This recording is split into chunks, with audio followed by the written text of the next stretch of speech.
Bonjour à toutes et à tous, bienvenue dans le journal bimensuel de la ville d'Agde. Au sommaire de cette première édition du Agde Quoi de Neuf, le nouveau visage du Cap d'Agde dévoilé par le maire d'Agde à l'occasion d'une soirée de présentation publique. Retour sur la 7e édition de Vinocap, le plus grand événement œno-touristique à ciel ouvert du sud de la France. Partez à la découverte d'avancées technologiques en matière de domotique lors de ce premier rendez-vous consacré à l'environnement connecté. Les belles lames étaient de sortie lors du premier salon du couteau, qui ne manquait pas de tranchants. Agde, terre de cinéma, visite dans les coulisses du tournage de la série Candice Renoir. Nous terminerons par un agenda des prochaines manifestations sur notre ville. Agde Quoi de Neuf, c'est parti! Plus de 1000 Agatois s'étaient réunis jeudi 31 mars au Palais des Congrès, à l'invitation du maire d'Agde, Gilles Détor, pour une soirée de présentation du nouveau cœur de station du Cap d'Agde.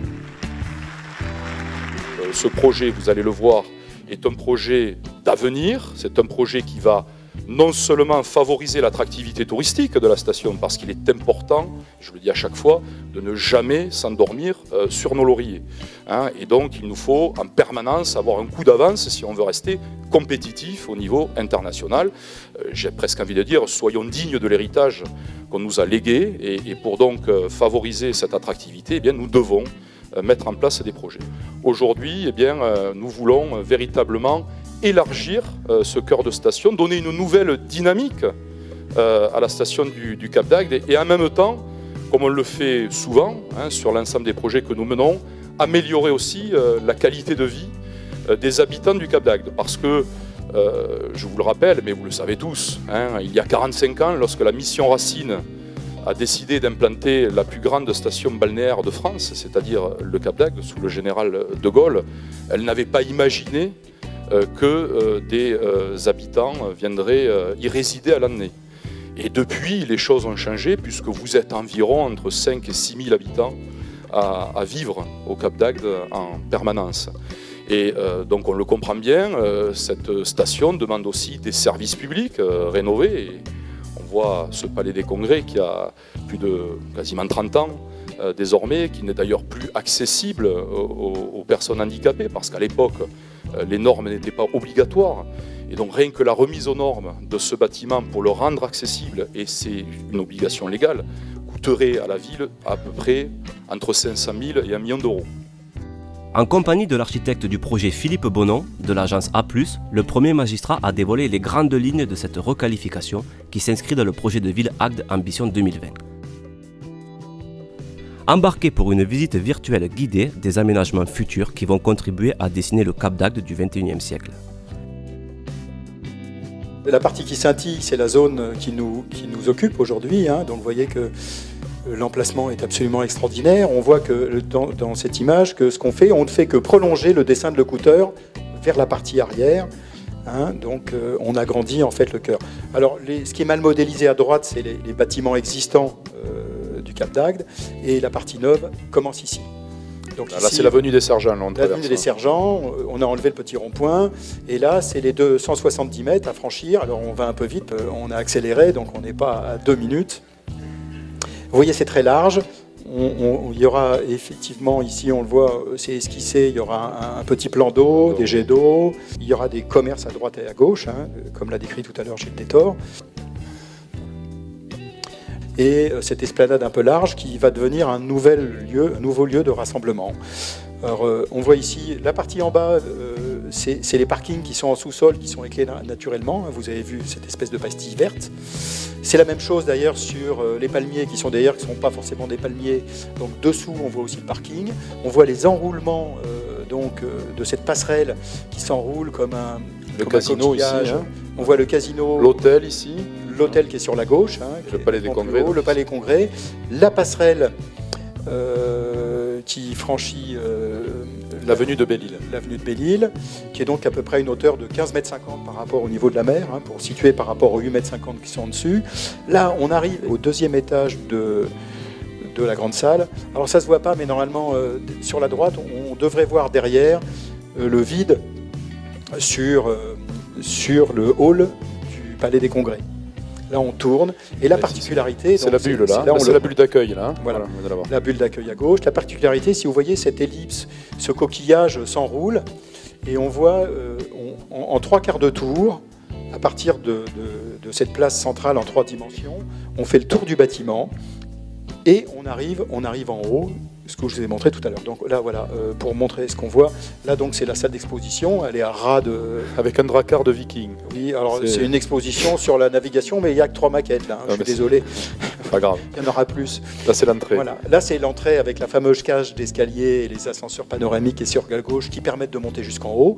On voit très bien ici que ça forme ça. C'est l'entrée donc anecdotique, mais on est passé par là. Parce qu'évidemment, la grande entrée pour ça sera face à l'accueil que vous avez sur votre gauche. Là, on voit les niveaux d'escalier qui s'enroulent tout autour à l'intérieur et qui permettent de desservir tous les niveaux de gradins. Alors, on a beaucoup travaillé un truc que vous ne voyez pas beaucoup, mais je vous l'expliquerai après. Donc ici, on voit donc le fameux balcon, les 800 plus 400 places, la salle qui est nettement plus large qu'ici, plus profonde, qui fait qu'elle permettra d'accueillir une infinité de spectacles. On va en profiter d'ailleurs, vous allez voir, on sort là par la petite porte du haut et on arrive sur le dernier niveau. C'est-à-dire que nos 3 étages de hall, donc on est au niveau 2, on est au R+2, donnent effectivement sur les arrières de balcon, c'est-à-dire qu'il y a un double usage. Et cerise sur le gâteau, on donne même sur les niveaux extérieurs des passerelles extérieures. Alors là, on emprunte la passerelle extérieure, on fait les 3/4 de tour, on longe le bâtiment, on découvre au passage la ville, le port. Là, on a vu en bas la bulle de l'Office du tourisme. On monte tout doucement. Alors, c'est pas très long, hein. Puisqu'on parlait de temps tout à l'heure, à mon avis, en 2 minutes, on est en haut. Évidemment, on aurait pu prendre l'ascenseur, hein, mais si on avait pris l'ascenseur, c'était moins excitant. Et on arrive en haut tranquillement sur la partie haute que je vous ai décrite tout à l'heure. Alors, on voit le sandwich, là. Voilà, on voit le fameux sandwich. Et ici, la dernière petite rampe qui permet de monter effectivement à cet espace de réception, qui est suspendu en haut, et lui, alors là, on est à plus de 20 mètres de haut. Ça, c'est l'intérieur. Bon, alors là, il n'y a aucun aménagement intérieur, on n'a pas eu le temps de le faire. Vous doutez que ça sera un peu moins froid, que ça fera moins clinique que ça. Voilà. L'idée, c'est d'avoir des 2 côtés des grands vitrages, un qui donne côté Saint-Loup et un qui donne côté mer. Voilà. Pour votre information, sachez qu'une brochure détaillant le projet est disponible dans les lieux d'accueil publics.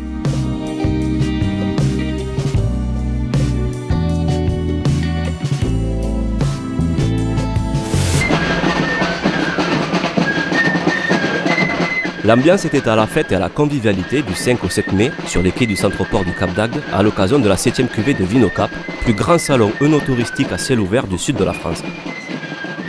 Ce rendez-vous, chapeauté par la communauté d'agglomération Hérault-Méditerranée, associe la route des vignerons et des pêcheurs, l'association des commerçants du centre-port, l'office de tourisme du Cap d'Agde et bien entendu la ville d'Agde.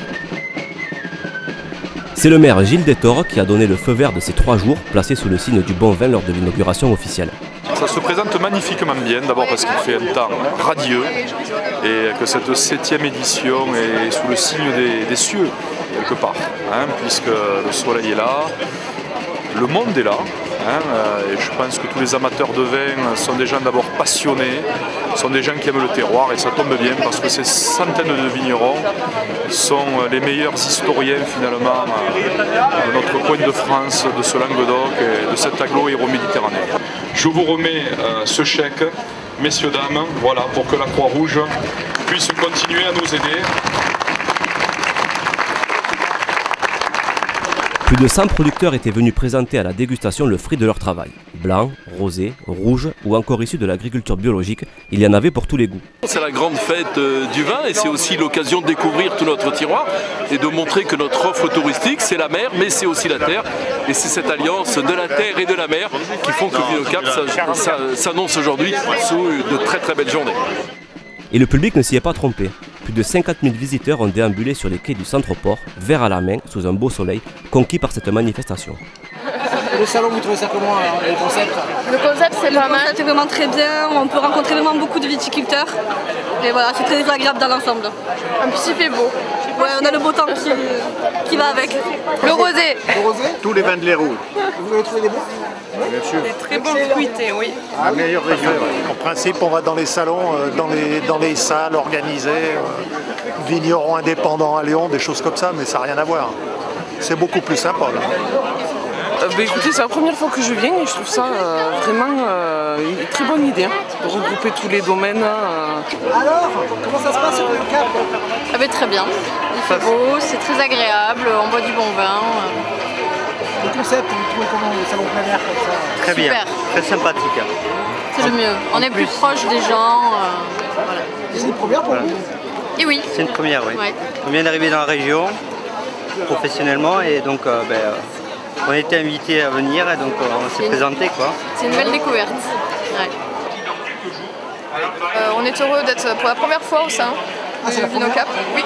C'est une petite exploitation de 12 hectares en bio et c'est une chance de pouvoir rencontrer un petit peu les consommateurs qui veulent découvrir un petit peu le travail en agriculture biologique. Voilà.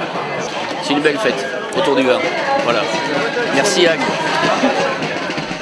Une cuvée d'exception pour cette 7e édition de Vinocap qui vous donne d'ores et déjà rendez-vous l'année prochaine pour de nouvelles aventures gustatives. À l'initiative du Centre communal d'action sociale, Agde a accueilli son premier salon de l'environnement connecté le week-end du 30 avril et 1er mai. Inauguré par le maire d'Agde, cet événement a réuni plus de 20 exposants qui ont présenté des innovations dans le domaine de la domotique, comme le petit robot Milo, véritable star du salon. Ce salon, bien entendu, va nous délivrer à la fois de nouvelles technologies, va nous permettre de voir ce que demain on pourra faire dans nos maisons, qu'est-ce qu'on pourra mettre en place pour que justement vous soyez plus en sécurité, moins dépendants de l'extérieur, et donc faire en sorte que, avec des budgets bien entendu abordables, eh bien, nous puissions avancer. Pourquoi? Parce que une ville comme Agde, eh bien, grâce à Dieu d'ailleurs, j'ai envie de dire, compte de plus en plus de retraités, et puis la vie s'allonge. La vie s'allonge dans la France entière. Et particulièrement ici à Agde, parce qu'il y fait bon vivre, eh bien, nous avons plus de retraités que la moyenne nationale. Bonjour Monsieur le Président, j'espère que vous allez bien. Soyez sympa. Faites une loi qui permet aux robots de voter et de manger du maroilles, et je vous promets de voter pour vous. Milo reproduit toutes les expressions du visage humain. D'accord. Et du coup, stimuler en fait les habilités des enfants autistes à mieux communiquer. Il est déjà présent dans 200 centres aux États-Unis. Il est nouveau en France. Il arrive sur le marché français. Voici tout ce que je sais faire. Il est vraiment nouveau sur le marché français et on est aujourd'hui en phase de développement sur ce marché. C'est impressionnant, hein? Je dis c'est le nouveau animal de compagnie, c'est ça? Alors c'est un animal de compagnie, c'est surtout donc un animal qui apporte aux personnes, alors c'est une clientèle bien spécifique, ce sont des personnes donc atteintes de la maladie d'Alzheimer et des troubles apparentés, et qui leur apporte donc une baisse de la pression artérielle et qui leur rapporte au final, puisqu'il y a des études qui ont été faites, une baisse de la prise médicamenteuse. Sur les 2 jours, ce sont plus de 2000 personnes qui sont venues découvrir les dernières inventions, assister à des démonstrations de drones ou encore tester des véhicules hybrides et électriques.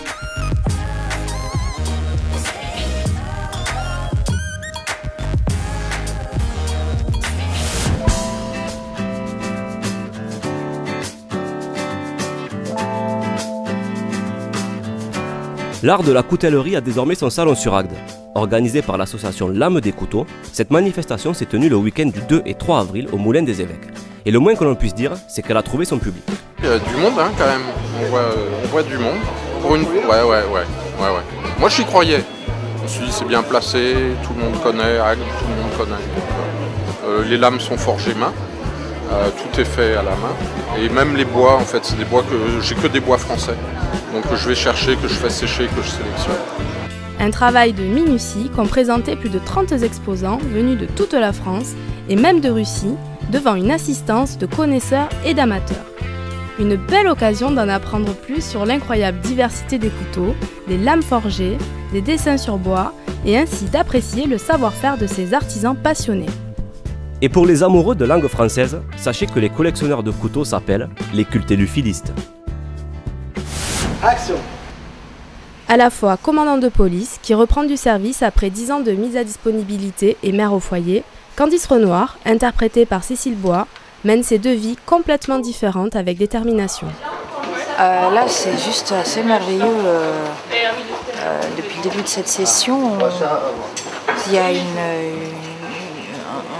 comment je pourrais dire, une ambiance très bon enfant, un réalisateur solaire qui a plus qu'envie de bien faire, qui fait bien, qui prend soin de tous les gens, techniciens, comédiens, qui les entourent, qui les encadre, qui les choisit, avec qui il rigole, avec beaucoup de complicité et d'amusement.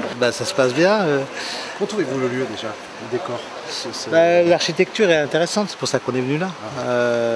Et puis on raconte une histoire d'une thalasso, c'est pas vraiment une thalasso, mais il y a des grands bassins, il y a quand même des jacuzzi, il y a des reflets, l'architecture est intéressante, c'est pour ça qu'on...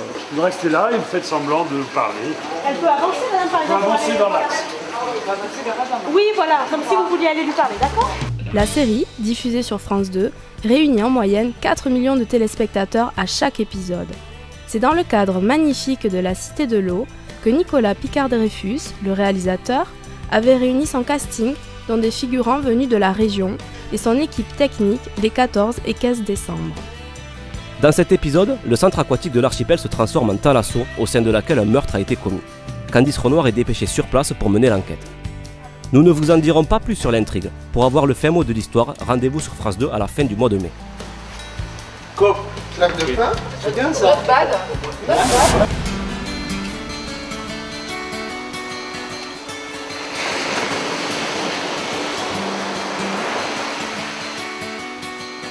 Acte de Quoi de Neuf, c'est fini. Nous vous donnons rendez-vous dans 15 jours pour un nouveau numéro. À bientôt.